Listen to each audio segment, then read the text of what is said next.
Futebolaço, eu sou o Dieguinho. Então, rapaziada, tá entrando no ar mais um giro de notícias do meu, do seu, do nosso Clube de Regatas Vasco da Gama. Você que tá chegando aqui pela primeira vez, se inscreve no canal e ativa o sininho para não perder os próximos vídeos. Segue a gente lá no Instagram, estamos fazendo um trabalho muito bacana por lá. E segue a gente também no Twitter. Dieguinho tem várias informações e opiniões também por lá. Já chega deixando o seu like marotaço para dar aquela moral e ajudar na divulgação do vídeo. Bom, galera, temos muitas notícias importantes para trazer para vocês nesse giro de notícias. Vamos comentar aquele acordo que o Vasco fez com o grande benemérito Peralta e mais outros credores por uma dívida lá de 2010. O Levenciano pediu uma investigação do Conselho Deliberativo sobre esse acordo. Vamos falar do MT, meio-campista e atacante também do Vasco, que vem jogando pela lateral esquerda e vem agradando muito. Inclusive, tá virando peça-chave no time e pode jogar numa outra função. Tem Thales Magno, que esse é o contrário, não vem muito bem. E Marcelo Cabo pensa em talvez mudar o posicionamento dele, enxerga ele jogando bem em uma outra função. Vamos falar do engajamento da torcida do Vasco nas redes sociais e muitos outros assuntos. Então assiste o vídeo até o final para você ficar bem informado. E não esquece de deixar o seu like já no começo do vídeo, que eu sei que tu vai esquecer. Se inscreve no canal rapidinho aí também e ativa o sininho das notificações. Bom, a parada é a seguinte, vou começar falando da situação aí desse acordo. Informei para vocês no vídeo anterior, não vou me alongar muito, para o vídeo não ficar muito longo e não ser repetitivo, é só assistir o vídeo anterior, onde o Vasco tinha uma dívida lá em 2010, chegou uma penhora na justiça de mais de 2,5 milhões de reais. Um dos autores da ação é um benemérito do Vasco, Antônio Peralta, e o Vasco fechou um acordo na última terça-feira para pagar isso aí em 36 parcelas. A dívida original, que era 1,8 milhão, foi para 2,5 e agora está 3,2 milhões reais. E a parada é a seguinte, após sair o acordo na última terça-feira, o Levenciano se posicionou no seu Twitter comentando a situação, exigindo uma investigação no Conselho Deliberativo do Vasco, aonde ficam todos os poderes reunidos ali para poder investigar esse acordo. Será que essa dívida não estava prescrita? Por que o Vasco não se defendeu? Segundo o Levenciano, ele é advogado, então tem mais propriedade para falar. Eu sou leigo, não entendo muito de direito, então nem vou entrar muito nessa seara não, estou apenas informando a vocês aqui. Inclusive, ele falou que achou estranho esse acordo sair no momento onde o Vasco mandou mais de 180 funcionários embora. E para não ficar só nas minhas palavras, eu vou ler o que disse Levenciano em seu Twitter.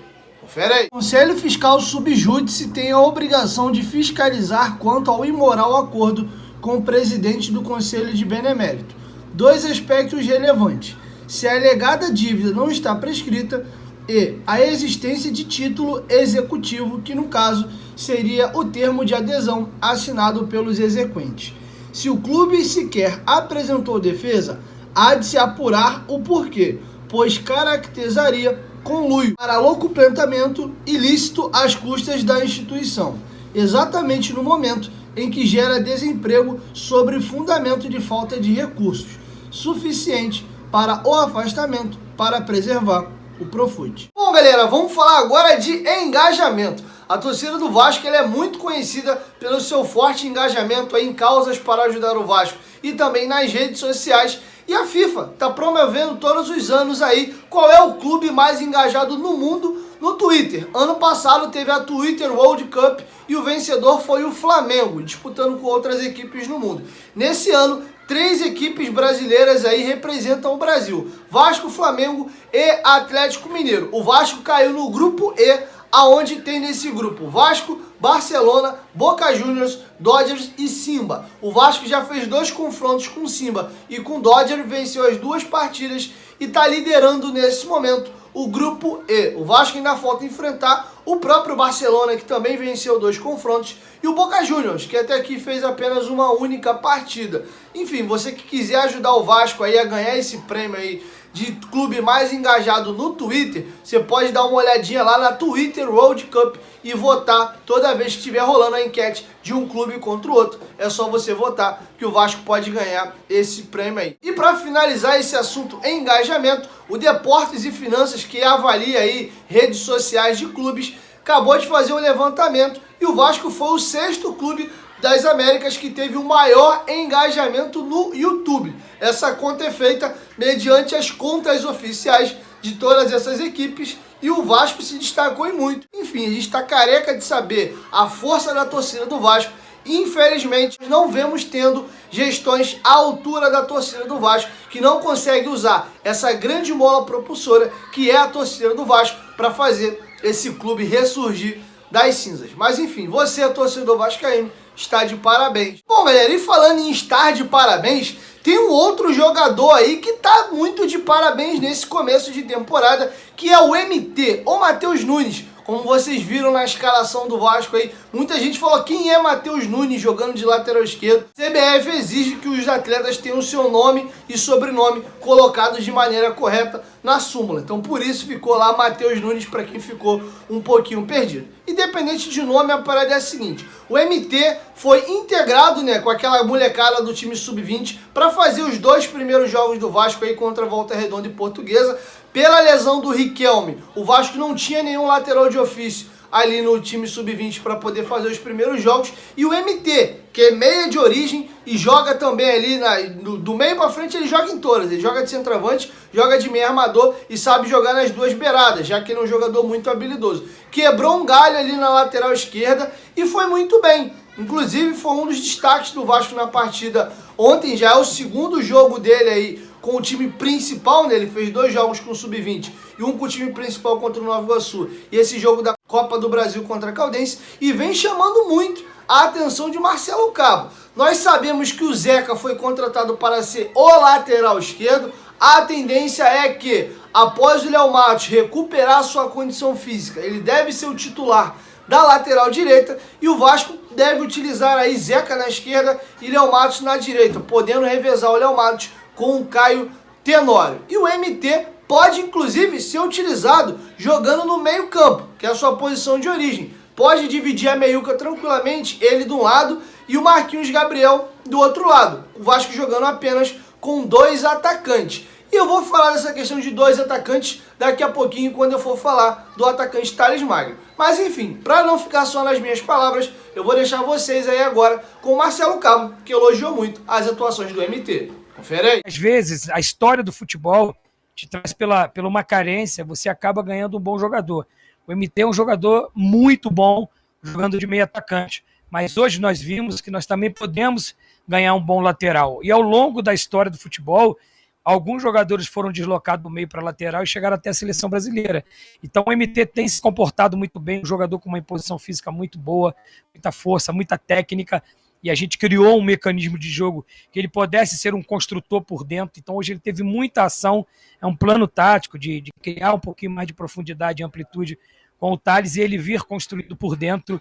Ali é o habitat dele. Então ele tem nos ajudado bastante, é um menino que tem crescido, como todos os outros meninos, como o Lucão, como o Peck, como hoje o Ricardo fez uma partida impecável.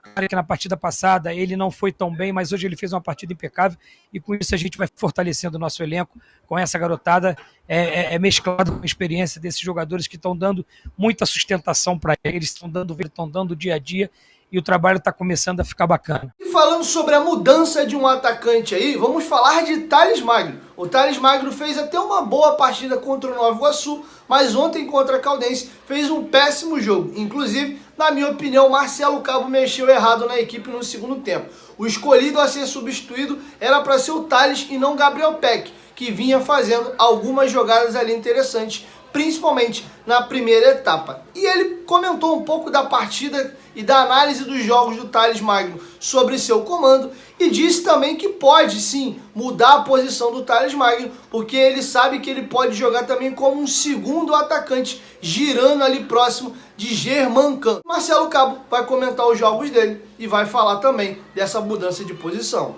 Confere aí. Acho que contra o Nova Iguaçu, o Thales fez uma boa partida jogando nessa posição. Ele teve um pouco mais de mobilidade, ele veio por dentro, ele pisou na área, cabeceou. Eu não quero o Thales engessado pelo lado esquerdo. Ele tem toda a liberdade para se movimentar, entrando como segundo atacante, entrando como um meio costa do volante, criando também profundidade para ter um enfrentamento ofensivo, uma coisa que é a maior virtude do Thales.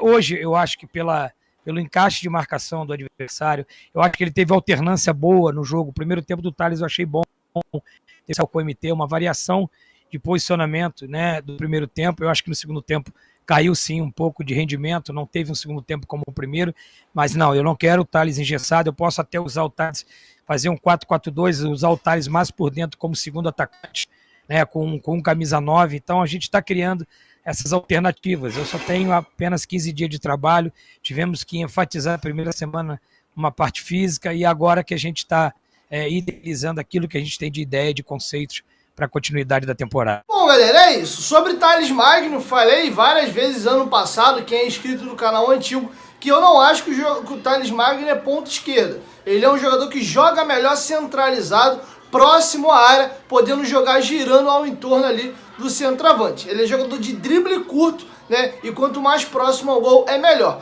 E tem a virtude também do cabeceio. O Thales é um bom cabeceador. Ele, inclusive, fez o seu último gol com a camisa do Vasco contra o Botafogo. Uma jogada de cruzamento do Henrique e uma bela cabeçada dele para o chão. Enfim, não acho que o Thales é aquele jogador de drible longo e drible em progressão. Pegar a bola na esquerda, driblar 1, 2, 3, trazer para o meio e dar no gol. A gente raramente viu o Thales Magno fazendo isso. Acho que é um melhor caminho para tentar extrair algo de melhor do Thales Magno. Jogando aberto, hoje eu prefiro muito mais o Peck do que o Thales Magno. Enfim, essas eram as informações que eu tinha para trazer para vocês nesse girão de notícias. Amanhã, 5h30 da manhã, o Dieguinho chega aí com um girão de notícias para trazer para vocês as novidades do nosso Vascão. Chegou até aqui, dá essa moral, deixa seu like, é muito importante. E não esquece de se inscrever no canal, ativar o sininho das notificações, porque toda vez que tiver vídeo aqui no canal, o YouTube vai te informar e você vai ficar bem informado de tudo que acontece no Vascão. Com os melhores comentários, informação sempre apurada, certinha, com credibilidade, para trazer aquilo que tem de melhor para vocês, beleza? Vou me despedindo por aqui. 1, 2, 3, futebolaço. Tamo junto, família. E agora o momento de ir em volta. Vasco, tamo junto. Valeu. Fui.